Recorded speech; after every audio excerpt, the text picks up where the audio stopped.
And one.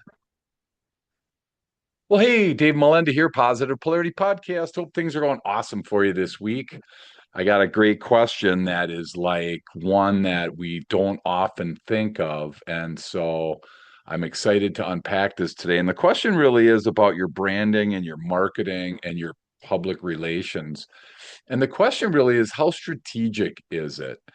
And I know when I asked myself that, I felt like I'm not really strategic at times on, where to go with it. And I just feel like I throw stuff on the wall and see what sticks.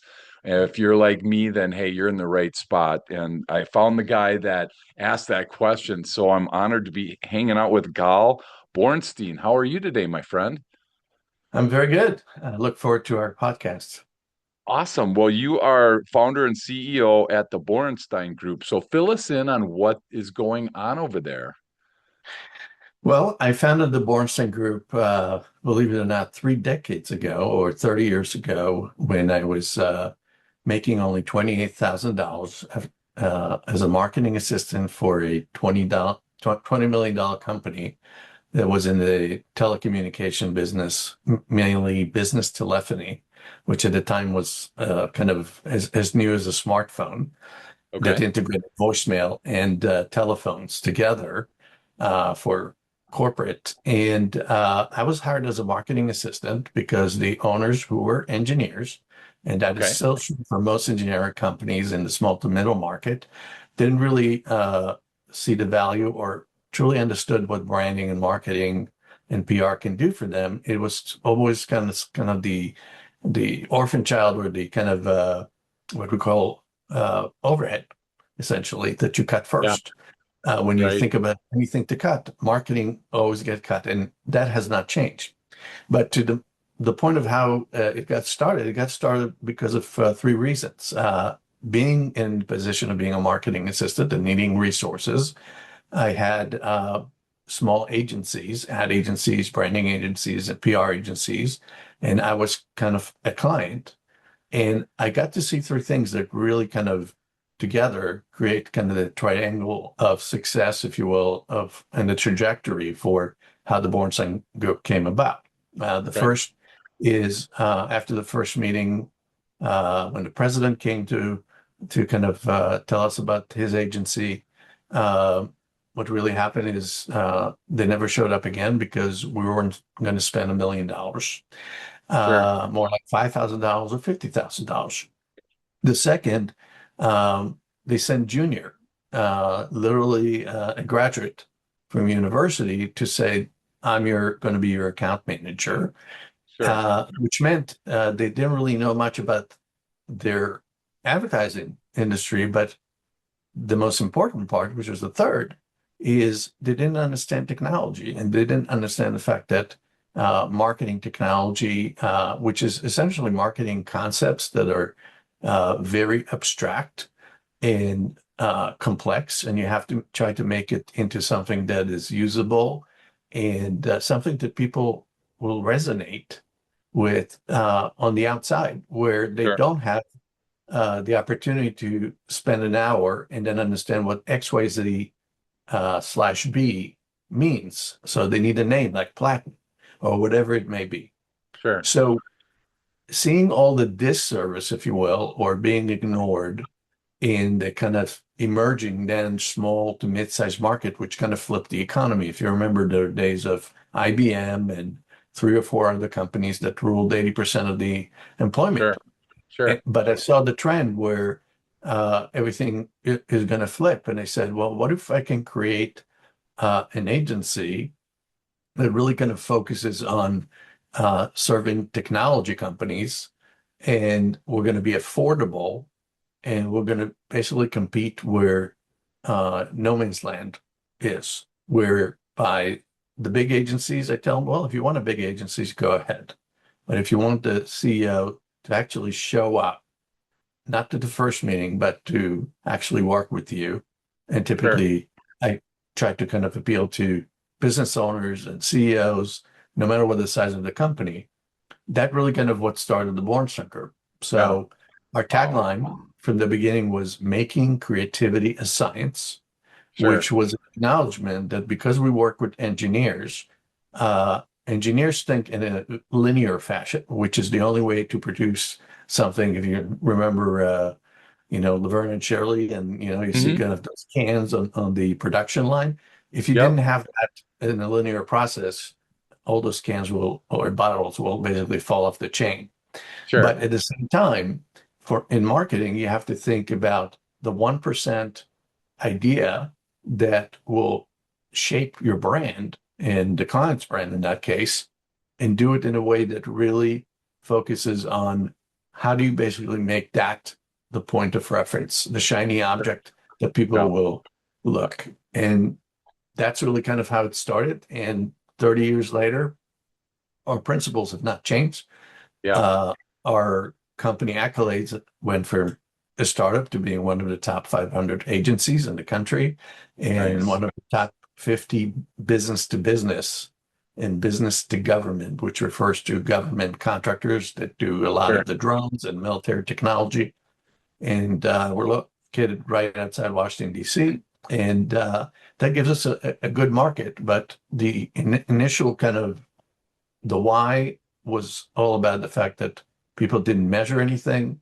People thought of advertising and marketing and PR not as a strategic value, but as an asset that if it doesn't produce tomorrow, that's what gets cut. Yeah. Wow. That's so cool. There's a ton there. Thanks for sharing that, Gal. A couple things that came up kind of in my mind as you were talking is, I think there's a lot of people listening right now that are in corporate America or corporate their country, and they want to really do what you did. And they are always wondering, how do you transition from corporate to owning your own business? I like what you said was you found a disservice and you tried to fix that. And so I think that's one. If you want to, for people listening, if you want to stay in your industry, try to find the things that aren't working. Was it like immediate success for you, Gal? Was it something that like people caught on right away and caught your vision, or did it take you a while for that to kind of take off and fly? The answer is really both, but the overwhelmingly, I would say that the key was doing a few pitches and talking about what we do, only to realize that most people thought that, especially in the small to mid-sized companies, the CEO thought that, it's too expensive.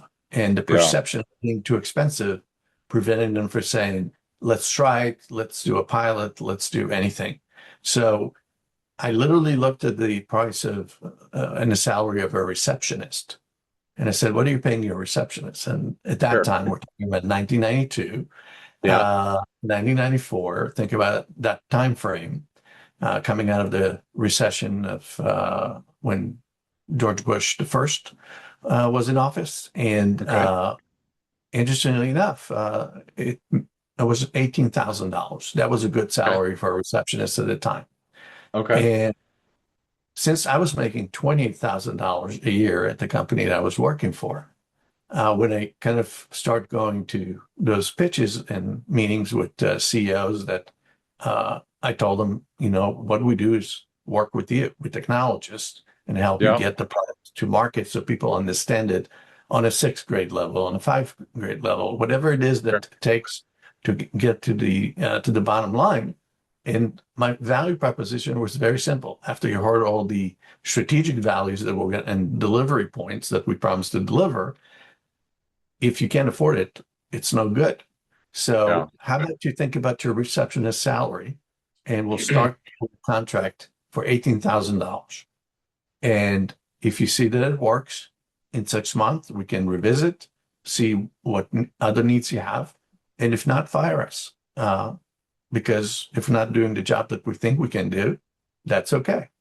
Yeah. And to my surprise, because you always have to have kind of almost kind of a religious belief, which means it's an abstract that you have to believe in that you can't touch and feel, which is kind of motivation and instinct, if you will. Sure. But bottom line was I was really going to be happy if we had two clients in the first year, which meant I would have doubled what I was making as a Sure. marketing assistant. Sure. And at the end of the first year, we were at $150,000 because Oh, we had nice. five and sixth, and then a bunch of new projects that came along. There were not kind of annual service agreements or retainers, as they call them in our Sure. industry. And it really kind of took off because I believed in it and I focused on exciting people and kind of taking the energy and passing the energy to them. And, if I wrote a book about that specifically, it would be helping people turn the idea that marketing, advertising, PR, and branding, especially now in the digital age, is kind of an overhead instead of thinking about Yeah. it as the most important investment that you're going to make and Sure. continue to make. That's the whole ball of wax, if you will. Yeah, and that's awesome for sharing that. I feel like too expensive is probably something you hear a lot, and it doesn't necessarily mean too expensive. It's just too expensive for me, or I'm not seeing the value of this 10,000 or $20,000 campaign or whatever it costs. How do you combat that for the average business owner, entrepreneur listening right now, Gal? Because that's probably what's going in their mind. And like you said, as soon as there's a shift in the economy, as soon as there's a shift in my industry, any little dip in sales, and I see so many people bailing on their marketing efforts. So, what's your advice to them if they're listening and that's kind of their mentality that I can't afford this, I want to grow, but I want to do it in ways that I don't cost as much. Is that a blind spot that you see a lot of, first of all, that people are thinking that? Absolutely. And the most important gap that I see is that uh, people jump into advertising and marketing and PR without really have a solid foundation that is confident, that is collaborative, that is transparent, and basically have a brand that is trusted in the marketplace. So by the time they spend the money, it's really too late. And you're spending the money on stuff that you should have spent the money long time ago. But then again, we have a completely new economy where anyone, literally from their bedroom or from their warehouse office, all the Sure. way to being in a leased office in a nice building, where your focus should be how do you create value? How do you differentiate yourself?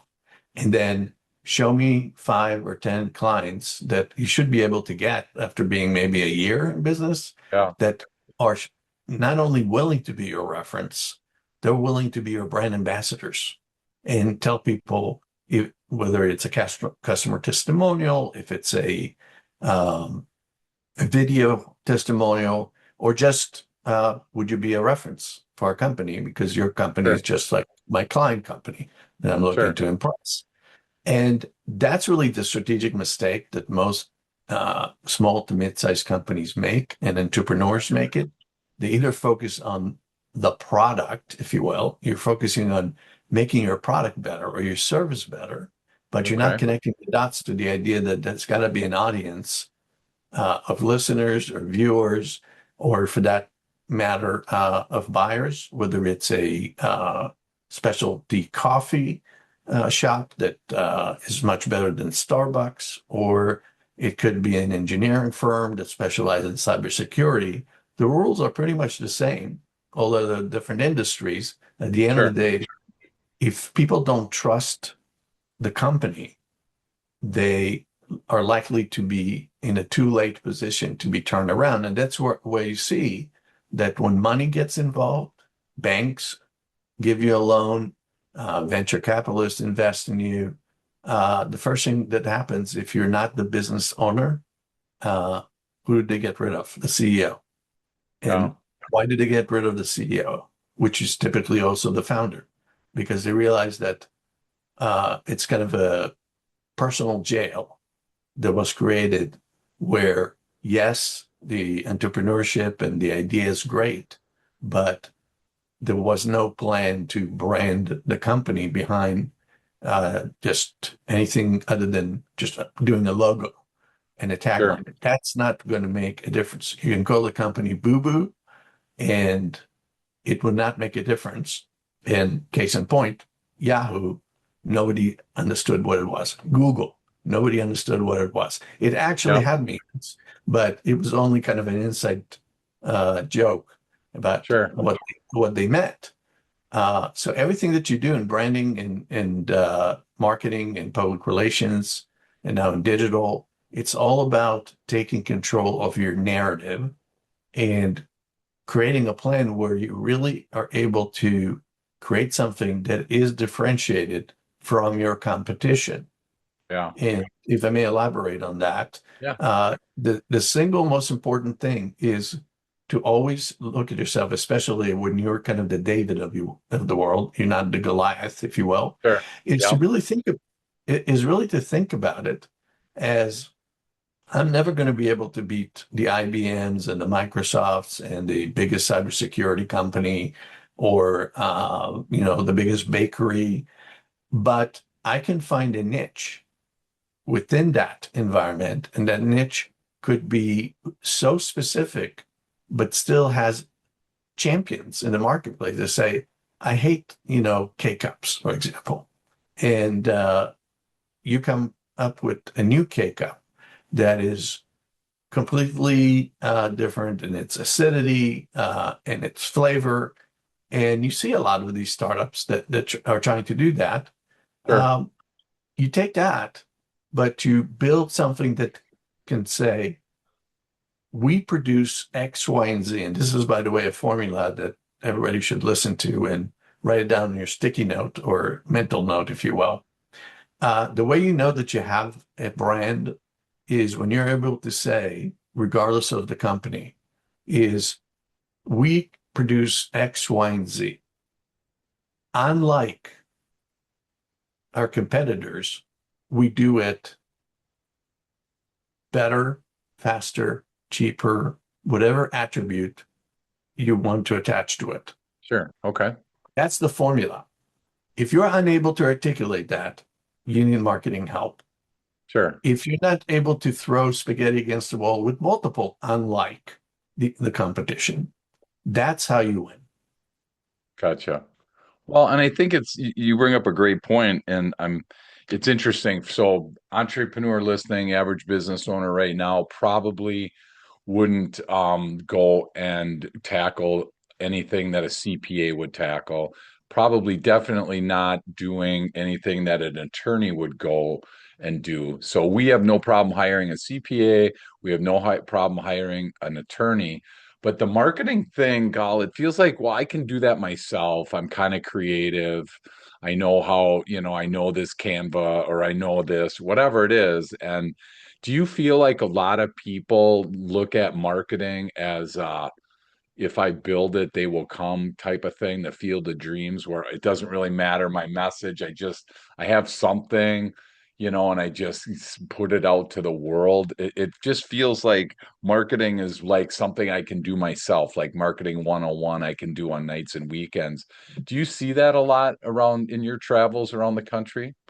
Absolutely. I think a prerequisite to owning a company, starting a company, building a company, if you're kind of the owner or the CEO or the entrepreneur, whatever you want to call it, is you got to have an inherent, almost religious belief, as I said before, Yeah, that the abstract that says, I'm going to make $1 million in the first year or $10 in the first year will happen because everyone around you, your banker, your CPA, your investors, your family, will surround you with no's and you're crazy and negative energy that yep, isn't necessarily done in a mean way or for a mean kind of destructive strategy.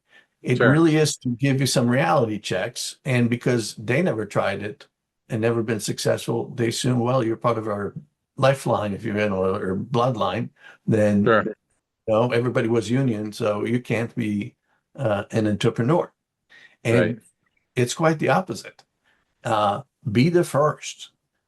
Dare to take risks, but all Sure. those risks, you can mitigate 90% of the risk of spending money in the wrong places by starting by saying, this is what we do. And especially if it's a product, perfecting your product, testing it as Yep. much as you can to a point where you get kind of eights and nines and tens in terms of how much people like it.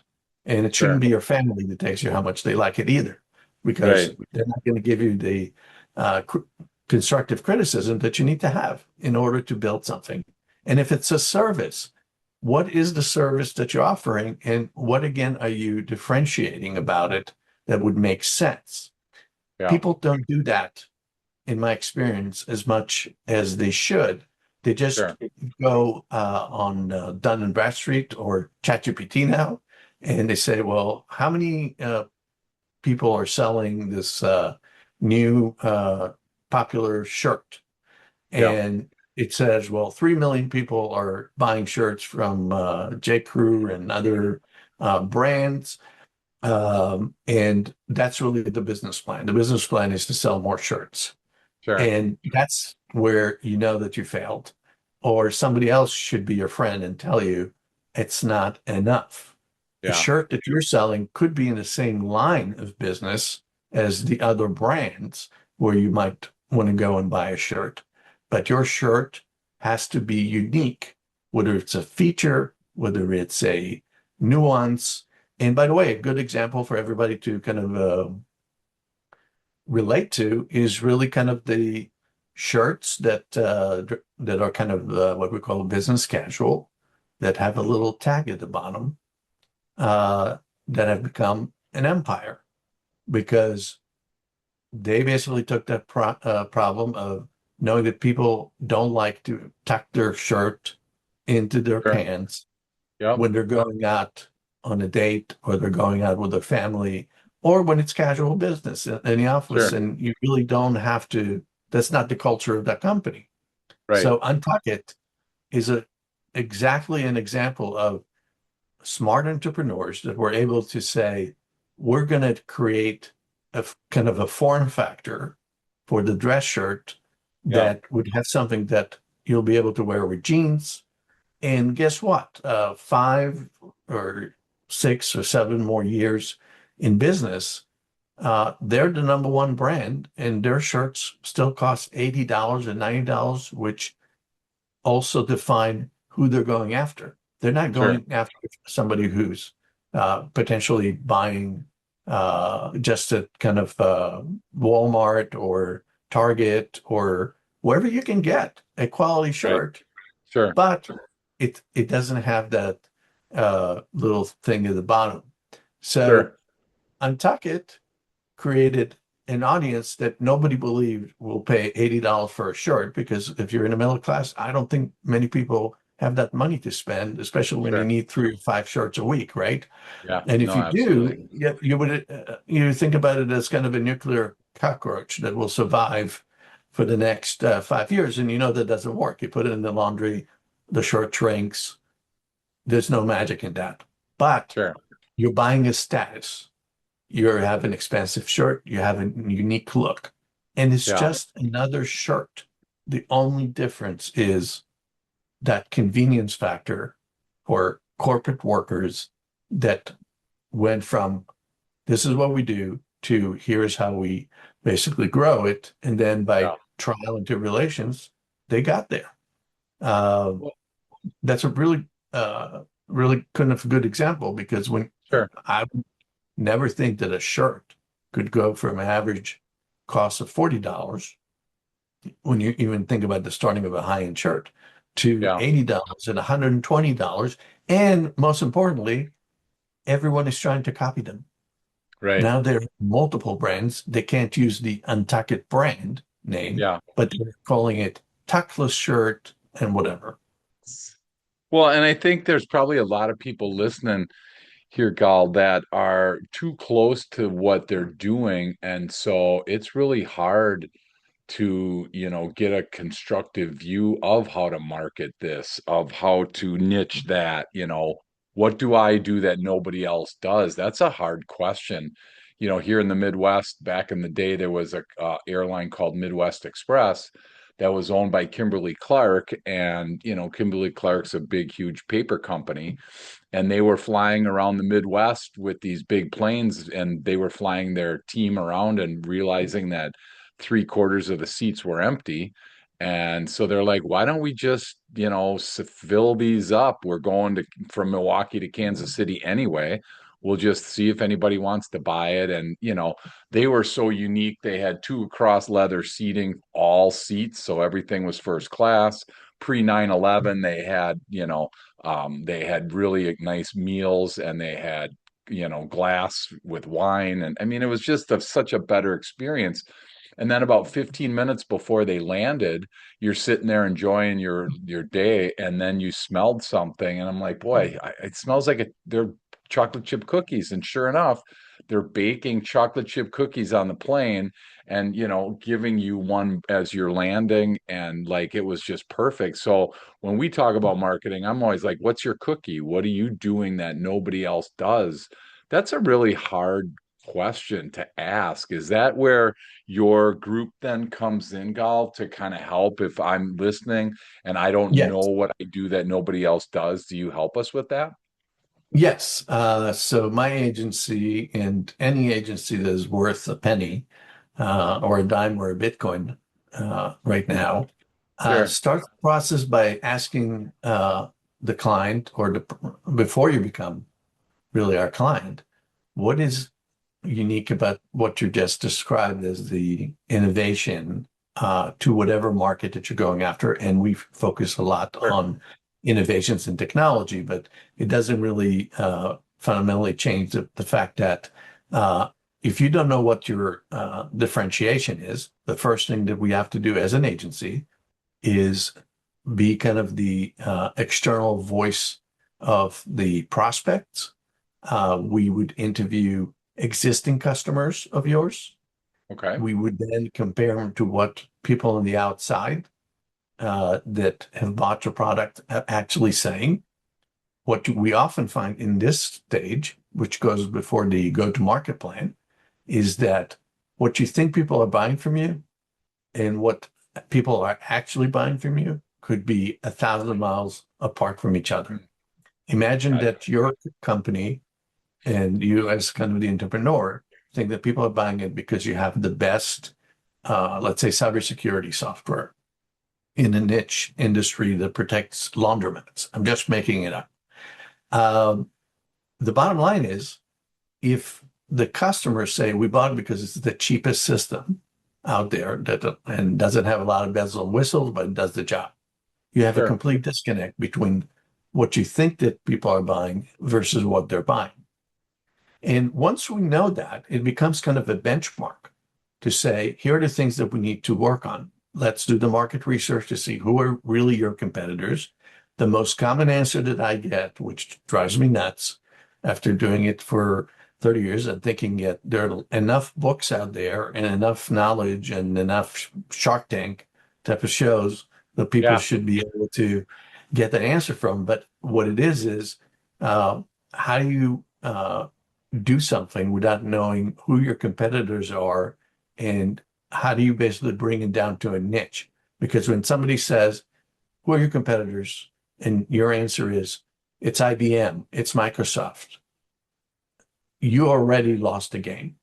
Sure. Now, it does not mean that you can't reinvent the game, but you probably spent a lot of money on stuff that wouldn't have made a difference. So Yeah. market research on the front end, asking the right questions, surveying people that said, I hate you by not buying your product.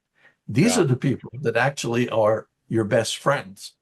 And sometimes it's hard when you're on the side of the entrepreneurs and kind of the business owner and the CEO that Sure. put 60 hours a week to make that happen. But if you're not willing to listen to what the market has to say, you're going to fail. Not because your idea is not good, it's because you didn't listen. And listening does not mean there's A and a B or a 0 or a 10. You could be at a 6 in one area and be at 10 on the other. Yeah. Think about Amazon. It's not a small business, but the promises that they had when they started are still the same promises that keep them in business today, which is if I order something, I can return it as long as I either go to a UPS store or UPS store will come to me and pick it up. Sure. Uh, they eliminated the psychological problem. Well, how many people like to go to the mall and return something? That's just like abhorrent, right? It's a Sure. horrible experience because they're looking at you as a suspect. Did you wear it? Yeah. Yeah. And it just takes away the fun. So they Sure. took care of that. The second was uh, we always have inventory because they invented virtual inventory. So books, for example, when you buy a book on Amazon, not many people know that unless it's like Hillary Clinton or Donald Trump or Bill Clinton that wrote kind of a biography, which they stock up the books. The rest are being printed as soon as you click the button, Yeah. and it gets to your home in 3 days as Yeah. a new book. All the way to the third promise, which is we're always going to uh, ask you, what is your customer experience, customer service experience? How was the driver? How was the package delivered? Was it put in the right place? These Sure. are all customer experience modules that every company should follow. And it Yeah. doesn't have to be a million items. It could be 6 items. It could be just the pizza in your Sure. pizza parlor that you're sending. Well, and I think that we're going to take a break here. When we come back, I want to kind of unpack the trust piece because I think that this trust is one thing that you might be able to hang your hat on as, something that, if you're looking for a niche or you're looking for something that nobody else does, maybe, trust becomes that opportunity. So we're going to take a quick break and we'll be right back. Welcome back. Honored to be hanging out with Gal Borenstein. We are talking about marketing, branding, public relations. How strategic are you with it? I'm guessing if you're like me and you're listening, most of the time it's kind of funny. Like you see something somewhere, wherever on TV or on LinkedIn or wherever, you're like, oh, I should try that, and it was like 5 minutes ago, it wasn't even on your radar, and so I'm assuming you get a lot of people that are just trying stuff like we talked about before. How does trust enter into this? Because I feel like, it seems foundational, it seems like it's automatic, but back in the day, whatever, a couple 100 years ago, 100 years ago, whatever, there was a general store and you walked in and everything was there, and you probably had a pretty good trust and a relationship with that store owner. But now, like you were talking about with Amazon and all these different electronic opportunities, you never talk to anybody.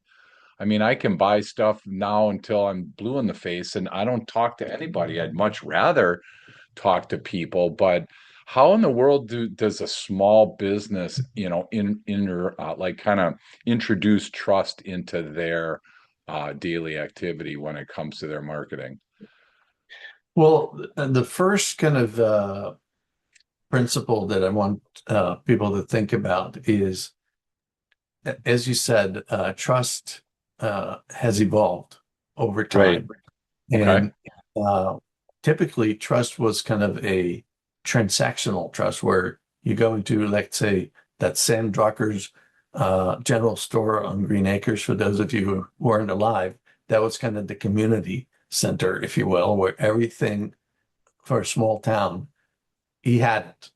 And Sure. that fictional character was not that fictional because that was small town America and Main Street, if you will, which was very short street.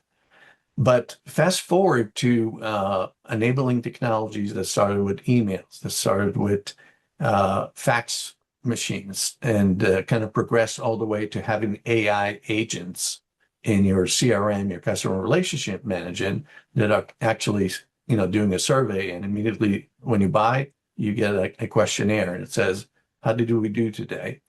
Uh, Trust has to be your brand, not just differentiation, but whatever promise that you make, you decided to make to the marketplace, whatever is your narrative that says we are better than the other companies because We do this and that. Now, what you need to build is a system of proof points that what you're actually promising is what you are delivering. And so many companies with great ideas fall short of success. And in the September to October to November, where the bank might be calling you a loan if you started in January. And the answer is they don't trust you as a company because you don't have, for example, a digital footprint. You go to a website of an average small company, and many times you find that there's not even a customer testimonial. There's no press release from this century.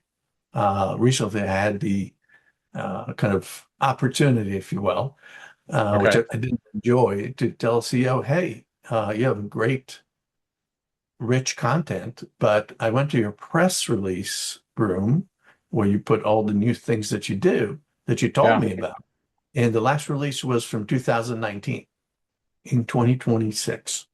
And I Wow. said, why would somebody trust a company that looks like they haven't evolved? They haven't kind of adjusted themselves to the Sure. new digital world. So Sure. trust is not a side item. Trust is the values that you bring to the table and then testing it to make sure that that's what people are buying. And they buy more when they trust you more. And certainly there's an evolution of technology. The biggest concern that I write about in my book, Don't Believe the Hype, when trust is on the line in the age of digital and AI, it is about telling executives and CEOs and entrepreneurs is you have to listen to what the market has to say. That means customer reviews, product reviews, service reviews. You can't ignore Google in your neighborhood, for example, if you're Sure. selling pizza and say, Yeah. well, I'm getting good. The competition is just smearing us. Well, it's true if it's like two or three of them, but if Sure. you're not you're not getting good reviews or have no reviews, what are the chances that if you went with your loved one to dinner and you wanted to look for a romantic restaurant and you find a name that sounds good and the menu looks good online, and then you go to Google reviews and it has only 5 glowing reviews instead of 500 because they've been Sure. in the community for 2 or 3 years. And that's Sure. really how you think about it. And then having social media that is active, it doesn't have to be a genius version of it. It's just building a community online. Every business has the opportunity to do that. It's the and least costliest strategy that you can use. And what I found very often that people neglect it or hire an intern to do it instead of hiring maybe a part-time uh, marketing assistant that may not be working right now, which could be a perfect win-win because you're not spending Sure. as much as you need to, or Sure. as more than you need to, but you're still making somebody happy by giving them something to do. And you bootstrap it. But it all comes back to the promise that we make. Do we keep it when it Yeah. goes to the marketplace? So you can't say I have the best pizza if you don't have the best pizza because people will call you on it. Sure. And trust, that's the trust with your consumers or your customers. But the other trust that I talk about in the book and is very much part of the kind of audit, if you will, that you need to do in your Okay. business is the internal belief. I remember distinctly an HVAC company that came to our office to fix, the cooling system when it was really hot during the summer. It was Sure. over a decade ago, but it's still very vivid in my mind, where the company had a pretty good reputation. So we called that company, and two technicians showed up, Sure. and the technicians start talking to each other as they're fixing the cooling system. about their company, and they start trashing their company, Oh boy. thinking nobody was listening. Yeah. Or my boss is an idiot. We're not getting all the parts. Yeah. I don't know how I can work in a place like that. And the other guy says, well, I got to pay my mortgage. Now, imagine if you extrapolated into a population of unhappy employees, whether Yeah. it's a car manufacturing facility or a donut shop. Sure. And you go into a donut shop or to a coffee shop, and your barista um, basically looks at you like you're crazy Yeah. or doesn't smile at all. Sure. That's really what internal belief means. You're not carrying the, if you don't have values that carry from the inside to the outside, you don't have a good corporate culture. And a very good example that I'll mention is I can see within 30 seconds when I ask people when we're going to do an evaluation about what should be your marketing strategy and Yeah. differentiation. And I ask people in middle management or the staff or the factory workers, whatever it may be, and ask them, what are your corporate values? And they kind of scratch their head or say, I don't know. Yeah. Or our CEO says that it's integrity, innovation, Sure. and being friendly to the environment, Yeah. which might be part of the operation overall, but they don't believe in it. They'll never tell that to anybody on the outside. And Yeah. that not only hurts your business, it hurts your recruitment. Because when people are looking up on Glassdoor, for example, they want to see what somebody who works there is saying about the company. Sure. And people that get fired, what did it say about the company? All these things become your brand. And in the digital age, and with the addition of AI, which now allows you to uh, write an email and send it to 10,000 people and 100,000 people and 1 million people with one click, Yeah. you would think that that solves the problem. It Yeah. actually accelerates the problem because you haven't solved the issue of your internal culture first and Yeah. agree on the values. And then it becomes a bad customer experience, which leads to less sales. Wow. Well, and I'm pretty sure that most people listening, there's another big blind spot that everybody in my team trusts me and is engaged. We do a lot of speaking around the country on employee engagement, and I mean, um, the research shows, like Gallup says 1 in 3 people show up every day in their job engaged, which means 2 out of 3 don't. Obviously those two guys probably that showed up at your place were not really engaged in that company, and look at what that does. And so my question is, should we really start looking internal first for that trust and build that internal before we actually go to market, or do we go to market first? What's your take on that situation there, Go? The strategic process that should be the model that everyone uses is you come up with an idea, you sell the idea, so you create an opportunity, pardon me, Hmm. you create an opportunity in a product. You test the product, you go from alpha to beta, and then you get some feedback.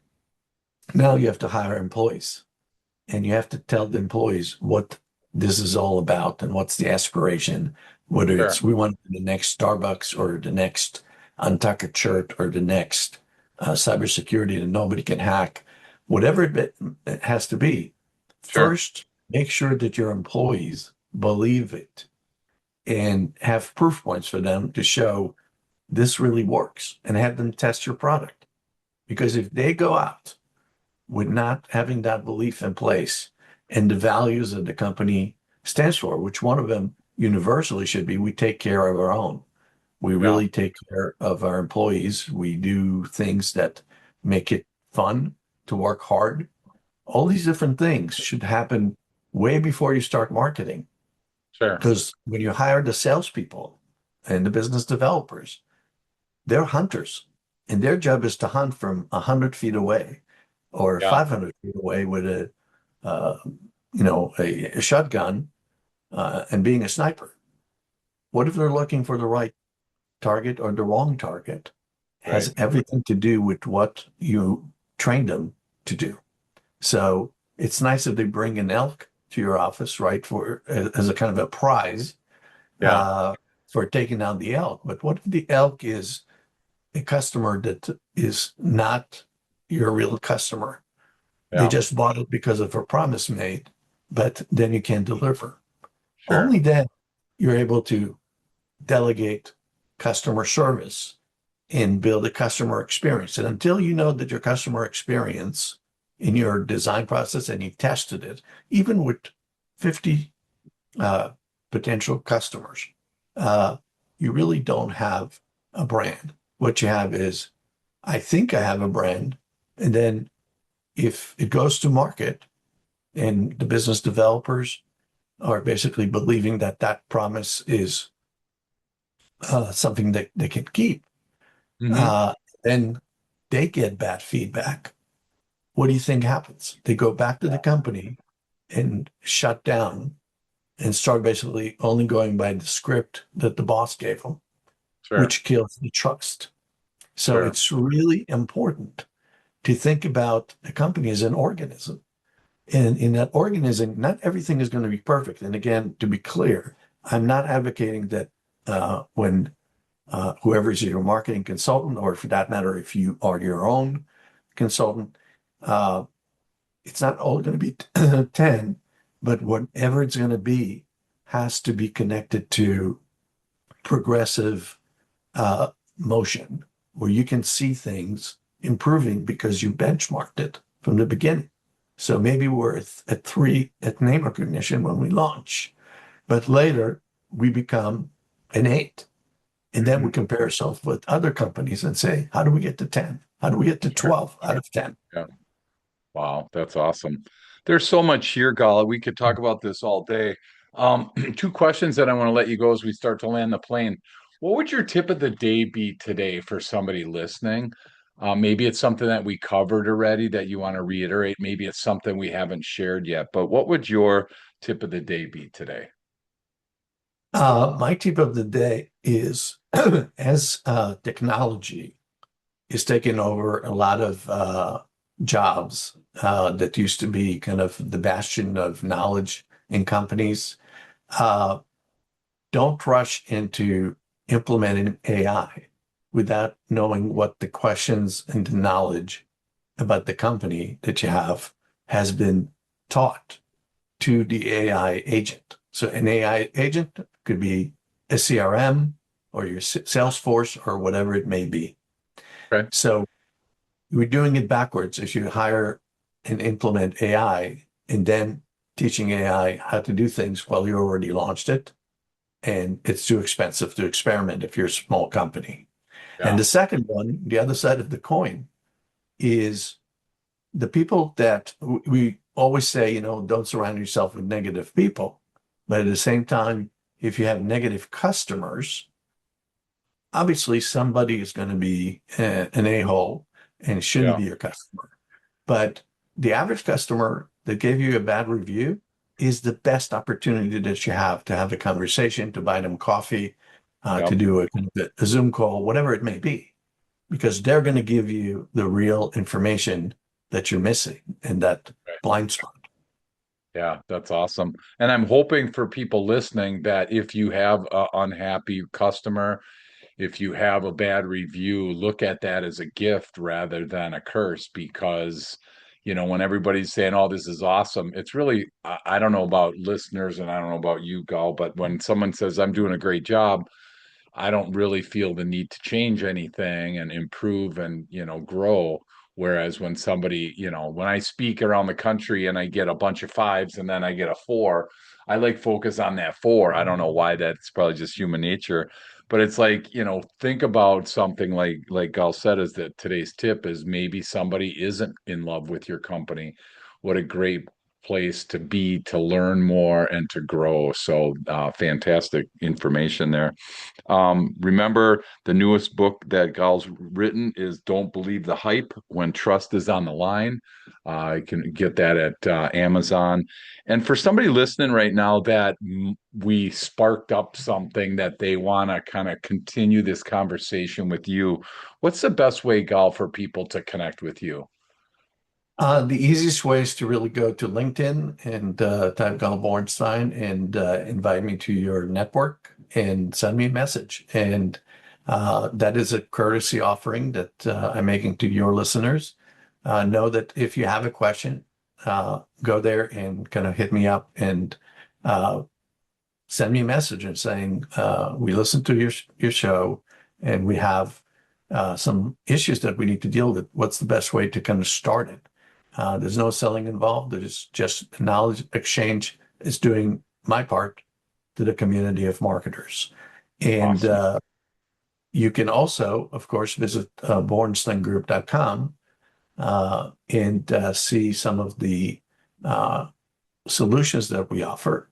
And then if something looks like uh, something that you need to work on, contact us online via the forms we have, and we will follow up with you. And in fact, one of our hallmarks of customer service is it doesn't matter if you're a client or not, you're getting a response within 4 hours, not Nice. 12 hours, not 16 hours, not 24 hours, even if Sure. it's 5 p.m. at night, because Wow. that's something that people appreciate and Sure. is recent, literally as recent as last week. We won a bid uh, with a client. And the first comment that the client made was, I'm still waiting for the proposal from the other companies that Oh, didn't no. respond even to my initial request. And you guys were Sure. there within less than an Yeah. hour. And because of that, I'm giving you the business. Awesome. Well, time kills deals. We all know that if you're in any spend any time in sales. And for the person listening, rather than jump into your next podcast or your next activity, just kind of, sit with what Gal talked about today and, think about how strategic is your branding? How strategic is your marketing? Do you have that thought that everything marketing is too expensive, so I'm going to do it myself?